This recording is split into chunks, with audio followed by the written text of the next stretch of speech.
നമസ്കാരം. റാഫ്റ്റർ ക്രിക്കറ്റിലേക്ക് അവർക്കും സ്വാഗതം. IPLൻ്റെ ലീഗ് ഘട്ടം അവസാനിച്ചല്ലോ. ഓരോ ക്യാപ്റ്റന്മാർക്കും നമ്മൾ റാങ്ക് കൊടുക്കുകയാണെങ്കിൽ ഏത് സ്ഥാനങ്ങളിൽ വരും? ഇത് മുൻ ഇന്ത്യൻ താരം വസിം ജാഫർ കൊടുത്തിട്ടുള്ളൊരു റാങ്കാണ്. ESPN ക്രിക്ക് ഇൻഫോയിൽ അദ്ദേഹം പറഞ്ഞിട്ടുള്ള കാര്യങ്ങളാണ്. അപ്പോൾ നമ്മളതൊന്ന് പരിശോധിക്കും. നിങ്ങൾക്ക് വ്യത്യസ്തമായിട്ടുള്ള അഭിപ്രായങ്ങൾ ഉണ്ടാവും. ഇദ്ദേഹം കൊടുത്ത റാങ്കിൽ എതിർപ്പോ അല്ലെങ്കിൽ ശരിയാണെന്നൊക്കെ തോന്നാം. 10ാമത് അദ്ദേഹം ഋഷഭ് പന്തിനാണ് കൊടുക്കുന്നത്. 10ാമത് ഋഷഭ് പന്ത്. അതിപ്പോൾ ഉറപ്പല്ലേ, ആ ടീമിന് മികച്ച പ്രകടനം നടത്താൻ പറ്റിയില്ല. ക്യാപ്റ്റനും വലിയ രൂപത്തിൽ ടീമിനെ മോട്ടിവേറ്റ് ചെയ്ത് കൊണ്ടുപോകാനൊന്നും പറ്റിയിട്ടില്ല. 10ാമത് ഋഷഭ് പന്ത്, 9ാമത് ഹാർദിക് പാണ്ഡ്യ. ഹാർദിക്കിന് ആ ടീമിനെ ഒത്തൊരുമയോടുകൂടി നയിക്കാൻ കഴിഞ്ഞോ എന്നുള്ളൊരു ചോദ്യമാണ് മുംബൈ ഇന്ത്യൻസിനെ. അപ്പോൾ അത് ഈ സ്ഥാനം വേണമെങ്കിൽ അങ്ങോട്ടും ഇങ്ങോട്ടൊക്കെ മാറ്റാം. ഋഷഭ് 9ഉം ഹാർദിക് 10 ആയാലും കുഴപ്പമില്ല എന്നെൻ്റെ അഭിപ്രായം. ഏതായാലും വസിം ജാഫർ പറയുന്നത് ഋഷഭ് 10ഉം ഹാർദിക് 9ഉമാണ്. 8ാമതാണ് ഋതുരാജ് ഗെയ്ക്വാദ്. ഋതുരാജ് ഗെയ്ക്വാദിൻ്റെ കാര്യത്തിൽ ബാറ്റ് കൊണ്ടും അദ്ദേഹത്തിന് തിളങ്ങാൻ പറ്റിയില്ല. പിന്നെ അദ്ദേഹത്തിന് ബൗളിങ്ങിലൊക്കെ പരിമിതമായ വിഭവങ്ങളാണ് ഉണ്ടായിരുന്നത്. ഒരു ഘട്ടത്തിൽ അത് ശരിയായി ക്ലിക്ക് ചെയ്ത് വരുന്നു തോന്നി. പക്ഷേ പിന്നീട് ഓവേർട്ടിൻ്റെ പരിക്കുമൊക്കെ വന്നതോടുകൂടി അത് വീണ്ടും കയ്യിൽ നിന്ന് പോയി. ഏതായാലും ഋതു 8ാമത്. ഇതിലുള്ളൊരു പ്രശ്നം എന്താണെന്ന് വെച്ചാൽ, ചില ഘട്ടങ്ങളിൽ CSKക്ക് അവരുടെ കളികൾ ജയിച്ചാൽ ഉറപ്പായിട്ടും IPLൻ്റെ പ്ലേ ഓഫ് കടക്കാമെന്ന സ്ഥിതി ഉണ്ടായിരുന്നു. അവിടെയൊക്കെ ഒരു തരത്തിലുള്ള ഇമ്പാക്റ്റ് ഉണ്ടാക്കാനും ഋതു എന്ന ക്യാപ്റ്റന് കഴിഞ്ഞില്ല എന്നുള്ളതാണ്. 7ാമത് അക്സർ പട്ടേലാണ്. അക്സറിൻ്റെ കാര്യത്തിലും എന്ന് പറഞ്ഞ പോലെയൊക്കെ തന്നെയാണ്. ചില കളികളിൽ അദ്ദേഹം നന്നായി ബാറ്റ് ചെയ്യാനൊക്കെ ശ്രമിച്ചു എന്നല്ലാതെ ആ ടീമിനെ മുന്നോട്ട് കൊണ്ടുപോകാൻ കഴിയാതെ പോയി. 6ാമത് റിയാൻ പരാഗ്.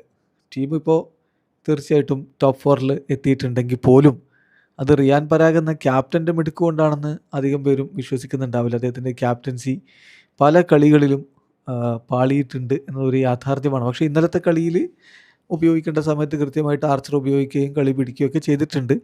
അതിന് തെറ്റ് പറയാനില്ല. പക്ഷേ ചില കളികളിലൊക്കെ പാളിപ്പോയിട്ടുണ്ടായിരുന്നു. 6ാമതാണ് റിയാൻ പരാഗിന് അദ്ദേഹം റാങ്കിങ് കൊടുക്കുന്നത്. 5ാമതാണ് അജിങ്ക്യ രഹാനെ.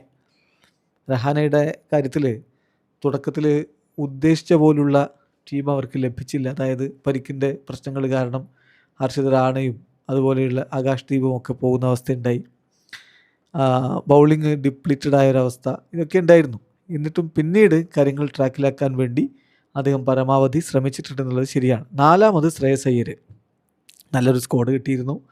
PB കേസിന് നല്ല തുടക്കവും കിട്ടിയിരുന്നു. പക്ഷെ പിന്നെ കാര്യങ്ങൾ കൈവിട്ടുപോയി. പക്ഷേ ക്യാപ്റ്റൻ്റെ പ്രശ്നമാണ് എന്ന് പറയാൻ മാത്രം അധികമൊന്നുമില്ല. ശുഭൻ ഗില്ല് 3ാമത്. ഗില്ലിൻ്റെ കാര്യത്തിൽ T20ക്ക് പറ്റാത്ത താരം എന്നൊക്കെ പലരും പറഞ്ഞിരുന്നെങ്കിൽ അതൊക്കെ അദ്ദേഹം ബാറ്റ് കൊണ്ട് മാറ്റിക്കുറിച്ചെന്ന് മാത്രമല്ല മികച്ച രൂപത്തിൽ ടീമെ നയിച്ചിട്ടുണ്ട്. ക്യാപ്റ്റൻസി മികച്ചതാണ്, സംശയം വേണ്ട. 3ാമത് ശുഭൻ ഗിൽ വരുമ്പോൾ 2ാമത് പാറ്റ് കമിൻസ് എന്നാണ് പറയുന്നത്. പക്ഷേ പാറ്റ് കമിൻസ് ആൻഡ് ഇഷാൻ കിഷൻ എന്നാണ്. അത് ഇഷാൻ കിഷനും നല്ല രൂപത്തിൽ ഇത്തവണ SRH നയിച്ചിട്ടുണ്ട്. നല്ല രൂപത്തിൽ തന്നെ പോയിക്കൊണ്ടിരിക്കവെയാണ് പിന്നെ പാറ്റ് കമിൻസ് വന്ന് കാര്യങ്ങൾ ഏറ്റെടുക്കുന്നത്. പാറ്റ് കമിൻസ് വന്നതോടുകൂടി ഒന്നുകൂടി ശക്തിയിലേക്ക് അവർ മാറി എന്നുള്ളതും ശരിയാണ്. 2ാമത് പാറ്റ് കമിൻസ് വരുമ്പോൾ 1ാമതാണ് രജത് പട്ടിദാറിന് അദ്ദേഹം റാങ്ക് കൊടുത്തിരിക്കുന്നത്. കഴിഞ്ഞ തവണ കിരീടം ചൂടിയ ക്യാപ്റ്റനാണ്.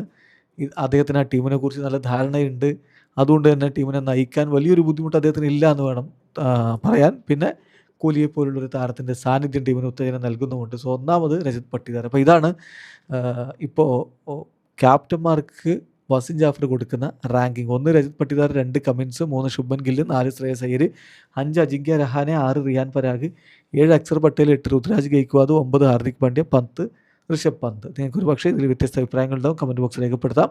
ആരോഗ്യകരമായ ക്രിക്കറ്റ് ചർച്ചകളുമായി നമുക്ക് മുന്നോട്ട് പോകാം. വീഡിയോ അവസാനിക്കുന്നു. ക്രിക്കറ്റ് ലോകത്തെ കൂടുതൽ വിശേഷങ്ങളുമായി റാഫ്റ്റർ എത്താം.